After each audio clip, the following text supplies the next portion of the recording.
What is going on, everybody? Welcome back to the channel. Today we are going to ask a question and answer a question.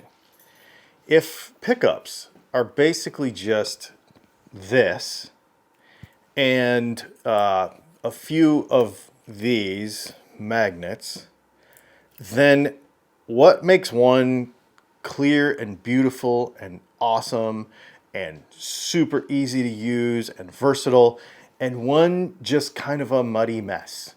What's the difference between the two? What we're going to do in today's video is everybody wants to see a chart, so we're going to look at a chart.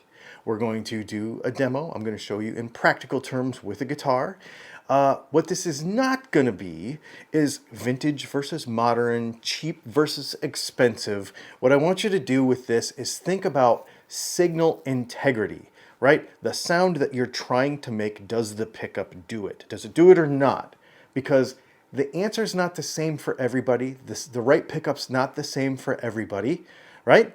And so we just want to understand signal integrity. We want to understand if we're thinking of a sound or trying to make a sound, will this pickup do it or not? Let's get started.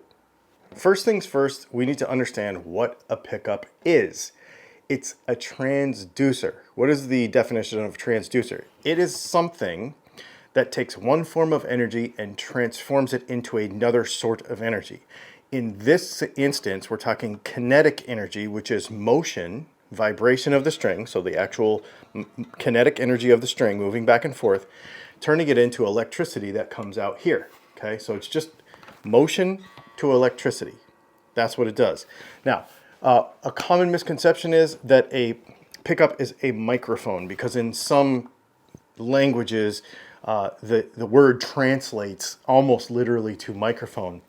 A microphone is a transducer as well, but it does not take the motion of the string or anything like that. Basically what it does is it's a backwards speaker. It takes the motion of air and moves a coil over a magnet and vibrates it at the same frequency as your voice, and then it turns it into electricity. What we're doing here is we're actually magnetizing the string. So the magnetic field of the pickup is here. The string sits within that magnetic field and almost becomes magnetic. And then as it moves, okay, it basically wiggles that magnetic field, for lack of a better term. There's more technical ways to explain it, but for our purposes, it wiggles that magnetic field. When that magnetic field moves because of the vibration of the string, then it excites electrons to move back and forth inside the coil wire. Those electrons are an AC voltage. So we're actually making a very small millivolts worth of AC electricity at various frequencies, moving back and forth at various speeds as we play, based on what string it's underneath and based on how hard we pick and all those sorts of things. Now, one thing to understand about a pickup is, in a passive guitar, the pickup, basically all it's doing is it's turning whatever this vibration is into electricity, but it can't make any more than is already happening, okay? So the pickup is what controls the type of electricity that makes it to the amp. This is very important to understand, because everything downstream of it, the volume pot, the tone pots, the switch, well, not so much the switch is just a switch, the capacitor, all of those things in the rest of the circuit and the cable are only acting with the information that the pickup gives it. If the pickup does not give it any information in a particular frequency range, you cannot make it later, okay? Now, we'll get into what people try to do to compensate for this in a few minutes, but the science is, if you don't make the frequency here, it doesn't happen later, okay? So we have to make it here. It has to be seen here. And it's not necessarily that we're making it, but the string is vibrating a certain way. What we want to do is capture as much of that as possible. To say it simply, the pickup is what controls what frequencies we hear in this signal. Let's draw a picture. Okay, we're going to use this straight line as the available frequencies when we hear stuff, okay? So we're going to go, let's leave it up to about here and below, 80 hertz, okay, from here to here. That's going to give us basically like a rumble, basically inaudible. When you think of a room with nothing going on in it and there's just a rumble. So then from about here to about here, so we'll call it, let's say 82 to about 400-ish, give or take. This is where our E, A, D, G, B, and E strings are going to be when they're open. E, A, D, G, B, E. Okay, and you could place in here any other kind of along the range, where you're fretted on the fretboard, if that makes sense, right? Like, so the basic frequencies of the guitar strings are the fundamental region of the guitar is from here to here of the notes themselves. But every pickup can kind of basically make these sounds. This isn't where the fun is, okay, when it comes to that. There's going to be a probably 400 to 600 hertz area right in here that's going to give us, so this is where the strings are, is going to give us this kind of boxy sort of honky mid-rangey sort of thing, even though you would think it would be down in here, but it's actually closer to the 1K mark, which is where we are here. Now, there's an interesting zone from the 600 to about the 2K mark, okay? Right in here. Now, this is going to be where you're going to get kind of your presence. Am I spelling that right? And a lot of your little overtones and little harmonics and stuff like that are going to happen from the 600K to 600 hertz to the 2K mark. Which is interesting because the strings are down here, but this is where the fun is. Okay? So then this is where from 2K to 4K in this range is where we're going to get clarity. Now, clarity is not the same thing as it's not the same thing as from like 4 to 6, which is going to be where your sparkle into, this is where you got to be careful, into harshness and sort of brittleness, right? And 6 to 10, right in there, that's where that's really, from here to here is going to be sort of unpleasant. But from 2 to 4 is going to be a nice clarity, a nice, just this is what I like right here, okay? So then above 10 is kind of basically inaudible. We're basically going into just crazy hiss, like, right? Hiss and inaudible up here. This 6 to 10 thing, we see this in pickups, right? This 2 to 4 thing is tough. This from here to here, I would say, is the fun zone for a good pickup. I'm not writing correctly. So let's look at some frequency tables for some pickups now, and let's kind of compare this. So let's go ahead and put this frequency table right here, and kind of align it with our sketch loosely. All right. So we've got these are some kind of inexpensive pickups. Okay. And so we're looking at anything below 100 makes sense that's going to roll off because that's right. That makes sense. So then we got a decent mid-range, and we've got a decent where the strings are, and where this muddy boxiness can happen makes a lot of sense. But when we get up above 1K to the 1K to 5K range, what I call the fun zone, they all kind of really drop off. Now, these are different styles of pickups, but these are just 3 different pickups from inexpensive manufacturers that just kind of give you an idea where things fall off. Okay, so we'll talk about in a minute why this fun zone how we can affect it, and why personally I like it. So let's bring that graph back up. Let's just look at that real quick. Inexpensive pickups a lot of times will end up kind of smearing the mid-range. Things will get a little bit of muddy. There will be a lot less clarity there.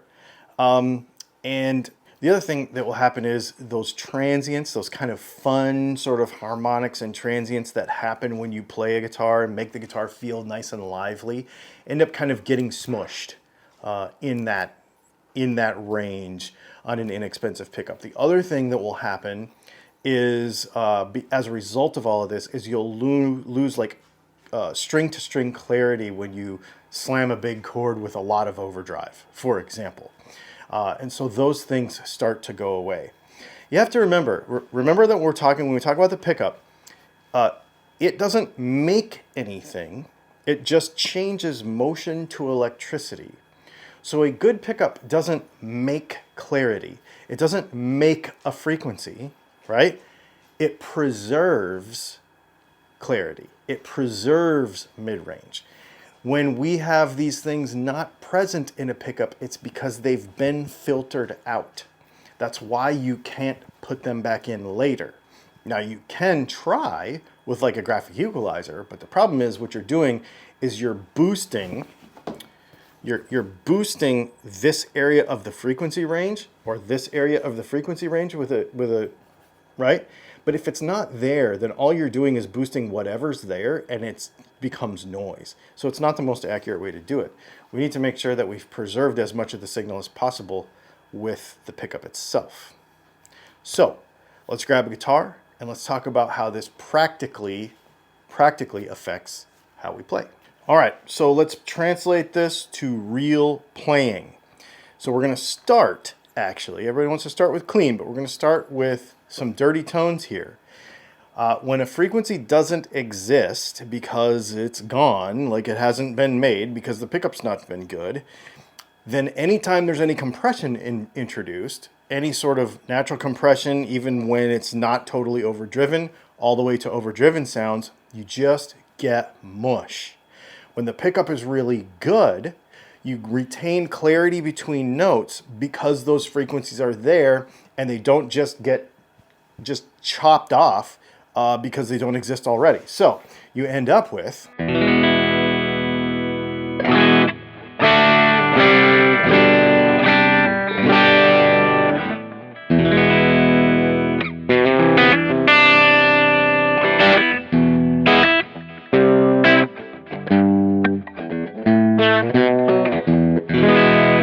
let's give it some more gain on top of that.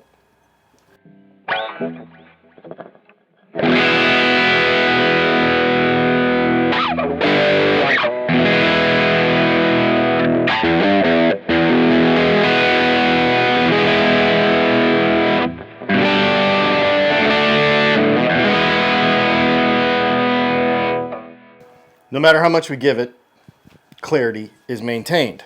So none of that stuff turned into mush, and there was integrity in the signal, right? Because remember, we're only reproducing what was already there. When we add stuff to it afterwards, it just makes the problem worse. So we have to have that to begin with. Now, the next thing that is hugely important, and that is our volume knob behavior. So there's a couple things that play in here if you have the right pot for your volume. Linear versus audio, a lot of people like different behavior there. But the main thing is that because of the way a volume pot works, it's a voltage divider, so by nature it's going to change the frequency response of the pickup as it comes down. Cross that with the taper, and you can have certain guitars that will, and you know the ones, we don't have to have a comparison for this. I'm sure you've played guitars where you play and then you turn the volume down to 7 or 6 and it just kind of shuts off like a switch. Or it gets so weak that it's not usable. With a really good pickup, this is what happens.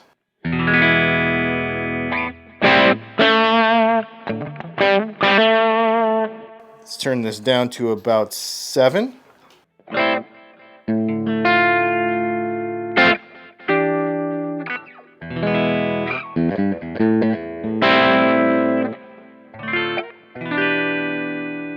What we gain is clarity, we gain, gain's the wrong word, I don't want to confuse us. The gain's going away, right? Because we're not pushing the amp as hard.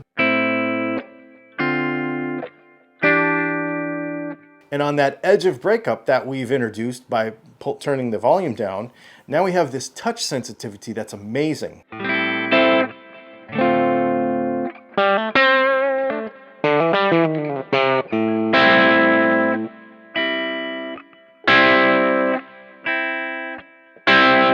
We can actually push the amp into overdrive with just the force of our fingers, which makes this guitar really fun to play.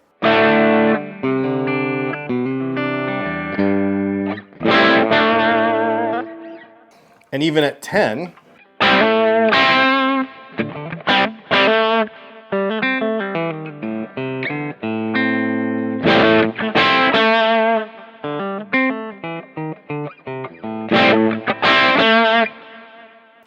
that touch sensitivity is there.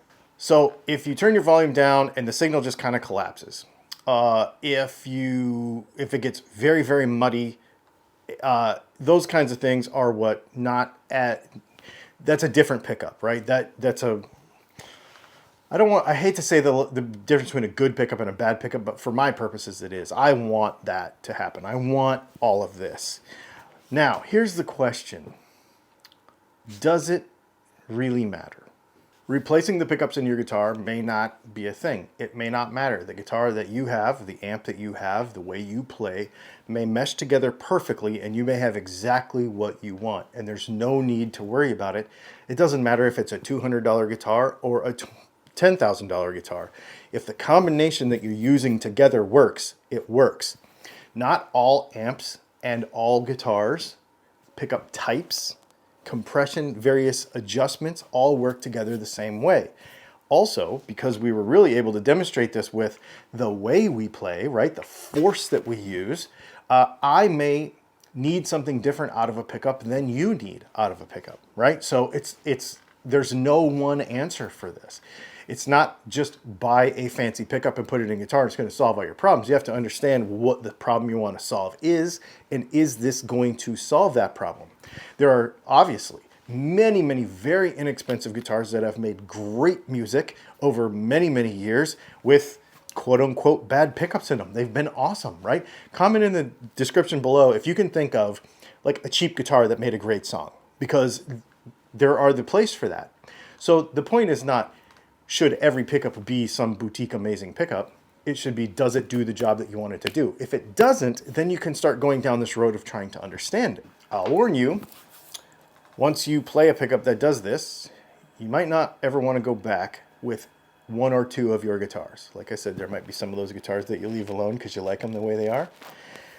But opening up possibilities, super fun. So, do pickups matter? Absolutely, sometimes for some people. Okay.